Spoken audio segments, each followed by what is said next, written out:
apparition sur le plan paranormal, c'est simplement, habituellement, on attache ça à un fantôme, à une entité X qui apparaît dans un lieu. Le fantôme qui a l'énergie suffisante va apparaître comme il était de son vivant. C'est-à-dire les traits du visage, la couleur des yeux, les vêtements. On peut avoir des apparitions complètes, des apparitions partielles. On peut voir une ombre noire, une ombre grise, une apparition presque humaine. Des apparitions religieuses. Donc, on a beaucoup de gens qui vont à Notre-Dame de Lourdes et qui voient la Sainte Vierge leur apparaître. Et il y a les anges qui peuvent apparaître aussi. Et c'est très rarement démoniaque, au risque de peut-être à déplaire à certains.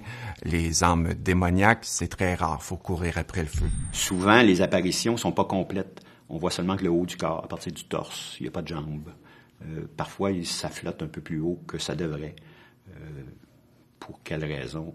J'imagine que le manque d'énergie, il n'est pas capable d'apparaître au complet, mais le principal apparaît, le haut du corps. On peut voir un fantôme, un esprit intelligent, une apparition intelligente, et aussi du résiduel. Il y a une nuance importante, c'est-à-dire que parfois dans les maisons, qui est avec une longue histoire, un lourd bagage, un bagage tout simplement, le souvenir des gens qui y ont habité peut être emmagasiné, un peu enregistré sur une bande.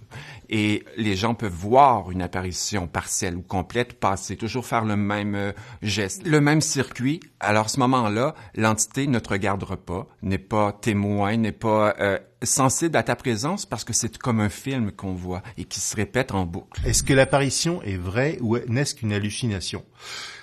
Il est possible, tout à fait, que ce soit une hallucination parce que notre cerveau parfois interprète des formes, des lumières et des choses comme ça comme étant une réalité. Peut-être aussi on parle de santé mentale. Seulement, quand on est témoin d'une apparition, c'est toujours possible d'avoir confirmation de ce qu'on vient de voir. Demander une confirmation, entrer en interaction plutôt avec l'entité pour qu'il puisse répondre à nos questions. Ça fait des années que je fais ça, puis des clients qui sont venus me voir et qui ont dit « j'ai eu une apparition complète devant moi », c'est arrivé seulement qu'à une reprise. Donc, c'est très, très, très rare. Donc, est-ce réellement arrivé? Je pourrais pas le dire. La différence entre un esprit et un fantôme, il y en a une. Un esprit, à mon sens, c'est un esprit qui est dans la lumière, qui a quitté le plan terrestre. Un esprit ne pourra pas se matérialiser, il ne pourra pas apparaître. Un fantôme, lui, le peut. C'est à peu près la seule différence qu'il y a entre les deux, mais ils vont faire les mêmes choses dans l'au-delà. Donc, ils peuvent faire des bruits, ils peuvent jaser, ils peuvent bouger des choses. On quitte la Terre quand on décède avec les mêmes qualités et les mêmes défauts. Donc, la personne a vécu de la violence, de l'agressivité toute sa vie. Il est fort probable que son tempérament va être le même après son décès. Moi, j'estime que la majorité de la population, c'est du bon monde. Donc, c'est la même chose de l'autre côté. La majorité sont des bons esprits qui chercheront pas à faire du mal ou à quoi que ce soit. Mais il y en a. L'âme émet par sa présence son état d'âme, son état d'esprit, ses malaises, ses maladies, du temps où il était vivant. Si une dame décède d'une bronchite qu'elle avait toute sa vie, les gens qui vont vivre dans la maison vont probablement développer de manière résiduelle des problèmes de santé au niveau pulmonaire. Ce n'est pas la personne en tant que telle qui est malade. Elle capte les énergies, les énergies résiduelles et elle s'en fait sienne. Avec le temps, avec les mois, avec les années, ces petits résidus-là prennent plus d'importance et de place dans nos corps énergétiques et physiques. Ça peut réellement venir nuire à notre santé. Moi, je compare ça avec dans la jungle. T'as un lion et t'as un troupeau d'animaux. Le lion, il a faim. Il attaque, il va attaquer lequel? Le faible. Il va attaquer le malade. Il va attaquer celui qui est dernier en arrière, qui court moins vite. C'est la même chose avec les esprits. S'ils sentent que tu es fort, que tu n'as pas peur de lui, puis que tu as le contrôle de ta vie, il t'achalera pas, parce qu'il sait qu'il n'y a pas de taille. Mais si tu es faible, tu te laisses affaiblir encore plus par sa présence, mais là, il va s'amuser puis il va avoir du fun. Quand on donne de l'attention à un esprit, on lui donne de l'importance, on en parle à tous les jours, on le nourrit énergétiquement. Alors que si on l'ignore, on le laisse de côté, il s'abreuve pas de notre énergie. Il est moins présent, il est moins important. Mais si vous voulez réellement être certain de vous en débarrasser, mais là, c'est une purification, un nettoyage énergétique qui va vous permettre de réellement, en plus de changer l'énergie de l'endroit où vous habitez, ça va permettre à cet esprit-là, qui est pris entre deux mondes, de s'en aller vers la lumière. La lévitation, en termes de définition toute simple, c'est simplement un individu qui décolle du sol et qui va flotter dans l'air. C'est comme un amas d'énergie autour de notre corps physique qui fait que ça vibre tellement fort que nos pieds se lèvent de terre, nos pieds, notre corps se lève de terre puis va léviter dans les airs. Ce qui fait que ça va le maintenir dans les airs, c'est vraiment le taux vibratoire, l'énergie qui s'en dégage du corps physique, c'est ce qui va faire qu'on peut rester comme en suspension dans l'air. Oh, les phénomènes de lévitation sont un petit peu partout. Bon, les plus connus aujourd'hui, mais c'est de la lévitation si on veut, c'est en technologie. On utilise beaucoup la lévitation, mais une lévitation magnétique parce que pour permettre de cuire certains métaux ou de les raffiner d'une autre manière. Donc ça, on sait exactement comment ça se passe puisqu'on le provoque mécaniquement. Autrement, c'est naturellement les illusions, ce qu'on connaît quand on voit David Copperfield qui s'envole au milieu du nuage et tout ça. C'est une illusion, c'est truqué, c'est de la magie. Et puis il reste le côté religieux, le côté scientifique. Dans le côté scientifique, il y a deux aspects. Il y a l'aspect donc déplacement d'objets qui est assez bien documenté aussi aujourd'hui et on sait que l'esprit agit parfois sur la matière pour la faire au moins se déplacer, l'éviter en partie. Il y a pratiquement pas de cas aujourd'hui observés par la science de lévitation humaine. Par contre, dans le passé, c'est vraiment dans la géographie religieuse qu'on trouve les cas, et il y en a énormément. Il y a plus de 300 ou 400 cas de lévitation qui ont été répertoriés. Dans mon cas, à moi, quand j'ai fait la lévitation, au moment où on a cru comprendre qu'il se passait un phénomène paranormal dans ma tête, que je voyais des images, c'est le fait qu'on m'a parlé calmement. Moi, mon corps a redescendu calmement.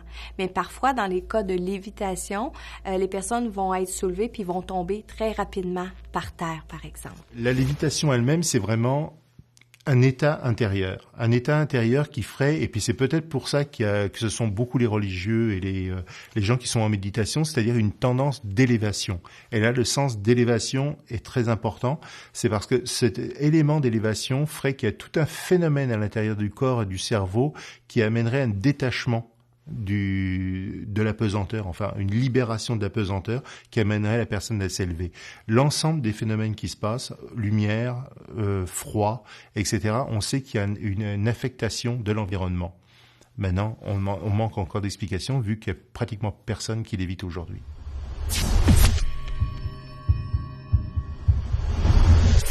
Une ombre noire, qu'est-ce que c'est en fait? C'est une manifestation physique d'une entité que l'on peut voir, soit sur photographie, sur un film ou à l'œil nu. Et ce qu'il dégage, donc la noirceur, que ce soit gris ou noir, c'est la plupart du temps, c'est des entités du bas astral. C'est des êtres qui vibrent bas.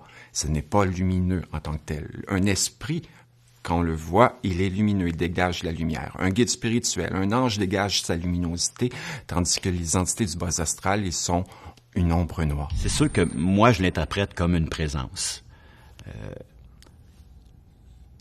L'ombre, elle essaie de communiquer avec toi, elle essaie de se montrer à toi. Les ombres noires peuvent se manifester dans différents contextes. Premièrement, des fois, c'est surtout pour nous faire peur. Pour le commun des mortels, si on est surpris par une présence, on fait un saut, c'est leur intention. Parce que la manière qu'ils fonctionnent pour s'abreuver de l'énergie, c'est par la peur, en enrichissant notre peur, en provoquant la peur. C'est presque impossible de documenter l'apparition d'un ombre noire, parce que ça arrive à n'importe quel moment. Donc, c'est presque impossible d'être là, d'être un expert en la matière, puis de pouvoir le voir et le documenter. C'est ça qui est arrivé, c'est ça qui est arrivé, c'est ça qui est arrivé. Les ombres noires aussi vont se manifester beaucoup, et la plupart du temps, dans ce qu'on appelle l'angle mort. On va le voir passer de côté, on regarde, il est disparu. Tu regardes de l'autre côté, tu vas chercher, il n'existe plus. J'en ai vu à quelques reprises des ombres noires, mais j'en ai jamais fait état dans les rapports que je donnais aux clients, étant donné que c'était toujours du coin de l'œil, c'était toujours quelque chose qui durait une fraction de seconde. Donc, si tu sais, le cerveau, c'est fort. Tu es dans un endroit que tu sais que c'est hanté. Tu es assis c'est la première fois que tu vas là. Tu es assis dans un coin, il fait noir. Veux pas, là, tu mets ton cerveau en état que, oui, il va se passer quelque chose. Et tout à coup, tu vois une ombre noire du coin de l'œil. C'était quoi? C'était peut-être réellement ça. Mais... Personnellement, j'ai jamais vu d'ombre noire en me disant je viens de l'imaginer. Je le ressentais, je vois, je me sens agressé par cette présence-là qui est plutôt froide et déplaisante. On le ressent.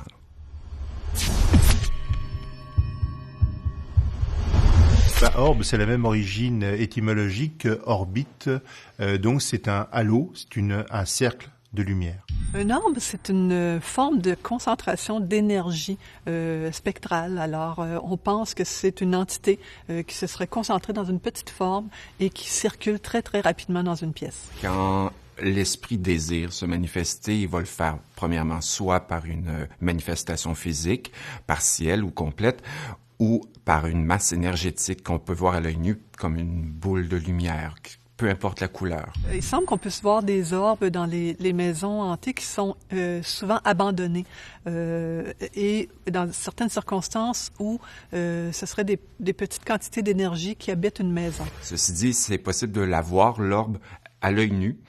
Et elle peut être captée également par la pellicule, soit sur caméra pour un film ou sur une photographie. Ah, la science et l'orbe, c'est une autre chose. La science et l'orbe, aujourd'hui, malheureusement, tente à dire que l'orbe n'existe pas en tant que phénomène paranormal, puisque si on commence à multiplier le nombre d'appareils photo, on s'aperçoit que les orbes n'apparaissent que sur certains appareils. La majorité des experts en photo disent que un orbe, c'est la réflexion du flash sur un objet qui flotte dans les airs, c'est-à-dire une poussière, un insecte, un fil d'araignée, le pollen, une goutte d'eau, tout ce qui peut flotter dans les airs. Il y a à un moment donné des gens qui avaient pris des photos d'orbes qui étaient un genre de mouvement de lumière dansante et on disait on a enfin photographié une orbe qui bouge. Sauf que lorsqu'on a étudié les photos qui avaient été prises, c'est des photos qui avaient été prises avec une caméra très grande ouverture, une ouverture très lente. Donc, c'était simplement des mouches à feu qui avaient été photographiées et qui bougeaient. À toutes les semaines, j'ai plusieurs envois de photos pour analyse, puis j'aime autant pas me prononcer si je suis pas sur les lieux, j'ai pas été témoin de la scène ou le contexte dans lequel ça a été pris. Il y a les vrais orbes qui sont un esprit, une source d'énergie, et il y a les faux, si on peut prendre le terme. Je vous dirais que c'est à 99,9%, c'est toujours de la poussière. C'est vraiment rare qu'il y ait des manifestations, une vraie orbe, entre guillemets. Donc, il faut toujours être très prudent avant de diagnostiquer que c'est une entité de l'au-delà qu'on a photographiée.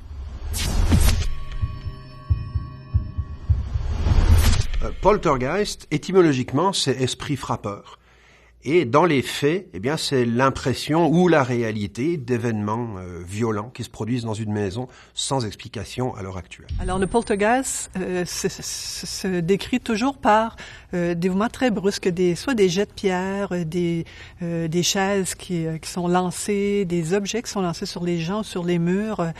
Étonnamment aussi des objets qui vont léviter, qui vont lever. Des objets qui bougent, des tiroirs qui vont s'ouvrir, des armoires qui se déplacent, des lampes qui vont se mettre à tourner sur elles-mêmes, des tas de phénomènes physiques. C'est peut-être le poltergeist est le phénomène physique le plus intense qui existe. Ce qu'on dit, c'est que c'est des esprits frappeurs, donc des gens qui viennent se venger, souvent des gens qui ont été assassinés, des gens qui ont été violentés et qui viennent se venger contre les personnes qui les ont violentés. Est-ce que physiquement on peut être visé, attaqué par un poltergeist? La réponse est oui. Tout dépendant de la nature des intentions de l'être qui provoque ces agressions-là. Je ne crois pas qu'un poltergeist puisse attaquer quelqu'un physiquement. Si la personne qui vit un tel phénomène chez lui, si ça l'atteint psychologiquement, si ça l'empêche de bien dormir, si elle commence à moins bien manger, tout dû à cause de la présence du poltergeist. C'est sûr qu'avec le temps, cette personne-là va être diminuée, va tomber malade. Les personnes qui semblent souffrir de ce genre de phénomène vont souvent chercher de l'aide et quelqu'un est censé venir pour, entre guillemets, libérer la maison de ce qui s'y produit. Écoutez, si après la visite de quelqu'un ça va mieux, tant mieux, mais son implication là-dedans, gros point d'interrogation. Là, c'est la subtilité du mot poltergeist. Par qui ou par quoi est-il produit? En réalité, le mot veut dire esprit frappeur, mais actuellement, d'après toutes les expériences qui ont été faites, et c'est un domaine qui est très bien documenté, les esprits sont exclus, il n'y a pas d'esprit frappeur. C'est la majorité du temps, ça provient d'un adolescent ou d'un préadolescent qui génère une énergie et qui est capable de déplacer des objets, même des objets très très lourds, simplement parce qu'il y a des problèmes émotionnels ou des problèmes de changement hormonal. Quand le phénomène est présent chez un adolescent, il n'est pas conscient que c'est sa force psychique qui agit sur la matière dans la 3 dimensions, qui fait bouger les objets. D'accord? À ce moment-là, c'est l'enfant qui doit apprendre à canaliser son énergie psychique. Mais avant qu'on en arrive là, ça peut être long.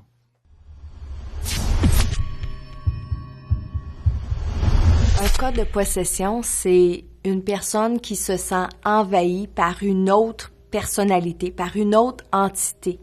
Quand je dis personnalité aussi, c'est pas un dédoublement de personnalité, mais bien de ressentir à l'intérieur de soi une autre personne, quelqu'un qui va parler à notre place, quelqu'un qui va nous faire agir. Les hantises sont en fait seraient un équivalent de possession, mais non pas sur un individu, mais sur un endroit. C'est-à-dire, dans la tradition, une influence néfaste dans une maison. Ça peut être un village complet, ça peut être une route, ça peut être un carrefour, ça peut être tout ce qu'on veut. Parfois aussi, on va faire des gestes qu'on se rend pas compte. C'est comme si on a une absence. Tandis que dans un cas d'une hantise, je suis toujours maître de mon corps, je suis toujours maître de moi-même. Je peux accepter de faire ce qu'on me dit ou je peux être ferme et dire de ne pas faire ça. Cela commence habituellement de manière très discrète. Et c'est un crescendo qui aboutira à des phénomènes qui sont décrits comme beaucoup plus violents, aussi bien en ce qui concerne la hantise que le syndrome psychiatrique de possession diabolique. Souvent, on va voir ces phénomènes-là arriver quand la personne, encore une fois, elle est vulnérable. Soit elle a eu un choc émotif, soit elle a eu une maladie. Il peut y avoir des petites hantises, des grandes hantises. Petites hantises quand les phénomènes sont peu dérangeants. On peut avoir une entité, un esprit qui se manifeste de façon gentille, tout simplement. Il n'y a rien d'agressant, d'épeurant. De l'autre côté, il peut y avoir le phénomène où on est plus agressé, où les manifestations sont violentes, où les personnes ont peur, où les personnes sont à la limite en crise, où on dort plus la nuit. Il y a des personnes qui vont appeler ce genre d'esprit-là, ce genre de phénomène-là, en faisant de la magie noire, en faisant du Ouija, par exemple, en faisant des tables de spiritisme, en appelant les esprits avec des chandelles à minuit et le soir. En fait, tout ce qu'on connaît de rituels pour appeler ces phénomènes-là, ça ouvre des portes. Et c'est là que les esprits vont venir. On peut très bien exorciser une personne. On peut exorciser un endroit. Le rituel n'est pas tout à fait le même, mais dans certains cas, on peut faire appel à un exorciste d'une religion ou d'une autre. Encore une fois, ça existe dans plusieurs religions pour libérer un endroit d'une emprise qui est dite maléfique. Alors, si ça marche et si ça aide, pourquoi pas? Mais on ne dira pas que ça repose sur quoi que ce soit. Tant qu'on ne libère pas la maison peut être comme ça pendant des années, et même des années, sauf que si on fait une libération, on nettoie la maison, on élève le taux vibratoire de la maison, à ce moment-là, oui, on peut penser que ça peut être juste passager. Donc, ils vont avoir quitté le plan terrestre, rejoint la lumière, il n'y aura plus personne dans la maison. Un PVE, c'est un phénomène de voix électronique.